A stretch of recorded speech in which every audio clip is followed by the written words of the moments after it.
We talked about people. Now, how about time? I feel that there are certain spans, certain tenures in which you have a good luck, or like what we call good fortune span, right? Anything and everything you touch becomes gold. It even if you say wrong or do wrong things, they kind of materialize successfully. You cannot go wrong, you feel. But there are certain times in your life in which you, how hard, no matter how hard you try, you do the best you can of your to your ability, but things don't seem to work out. It seems as if this is the trough time. There's a crest time, there's a trough time. So how do we know that this time is good or bad for certain thing to start or do or not to do? So there are two ways to look at it. The universe or the manifested world is governed by certain spiritual laws, and there are seven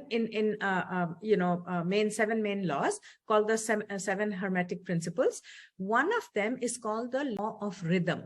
Law of rhythm says that everything, there is a time for a high and the time for a low. There is a time for the waves coming in and waves going out. So if you look at anything, not just the harvesting season, if you look at economies, if you look at political systems, if you look at countries, if you look at civilizations, and even there is always a, it goes up and it goes down energy. Even in a day, there's sun rising up, everything is bright and lit, and then the sun goes down, moon comes up, everything is dark. So also in a year, you have the Uttarayan, where the first 6 months of the year, when the sun is on its northerly direction, everything is bright and blooming and blossoming. And then there is the Dakshinayan, when the autumn and fall and winter comes. So likewise in our lives, we have these law of rhythm.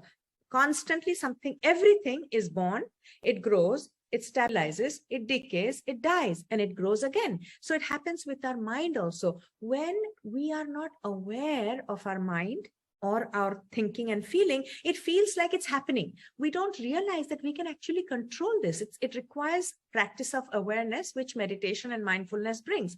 That's one part of it. There's another much more deeper part, which is very complex and yet can be understood simply, what we call your astrology, your astrological chart. Because when you are born, the universe takes a snapshot, of the constellations in the sky, in the universe. So each of these planets is a representation, let's call it a department of the universal intelligence that keeps records of your thoughts and feelings and behaviors, or in other words, karma, from different lifetimes. So when you're born, there is a snapshot. Your sun is in a certain position, your moon is in a certain position, Jupiter is in a certain position, Saturn is in a certain position. These are records of things that you need to learn in this lifetime. And learn does not necessarily mean penalized and punished. Learn is also good things. So the sun represents your personality, your soul. What is this life purpose? You have moon, which determines your mind, the emotional lessons you're supposed to learn. Jupiter, your luck, your teachings, what you bring from other lifetimes and what you need to learn. Saturn talks about lessons learned, about structure, authority, the karmic lord. If you have deviated from the natural laws in previous lifetimes, you will pay your price in this lifetime. That's why people are petrified when they say, Saturn is Shade Sati or Ashtama Shani. When they say, people get scared, but there's nothing to be scared about. It is a record of what you, Mercury is your ability to communicate. Mars is your ability to take action. Do you have that josh? Do you have the courage? So these are all records that you bring from previous lifetime. And this will tie in beautifully to the concept of karma. If you don't understand the concept of karma, it will still work in your life, just like gravity. You say, a villager doesn't understand gravity. Does gravity stop working in his or her life? No. So people say, oh, I don't believe in karma. That's your misfortune, that you're not working with the law as opposed to opposing it. So karma, if you understand, everything that we think, do, and feel is recorded in a cosmic repository called Akashic Records, which in technology correspondence would be the cloud. All our records are stored in the cloud, right?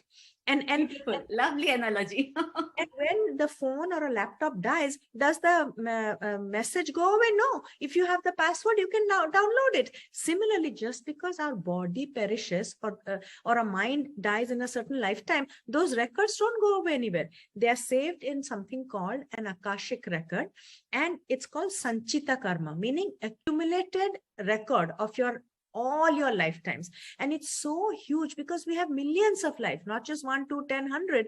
So every new lifetime, you bring a small packet of karma into this lifetime to work on it. So that is called prarabdha. To that extent, your life, that is your destiny. Nothing you do will change that prarabdha. The people in your life, the lessons you have to learn, the hardships you have to encounter, it is already brought because you signed off on the dotted line saying, in this lifetime, I will learn these lessons. But there ends your destiny. You also have free will, which is called purushartha. How you respond to this is in your control. And based on that is created agami karma.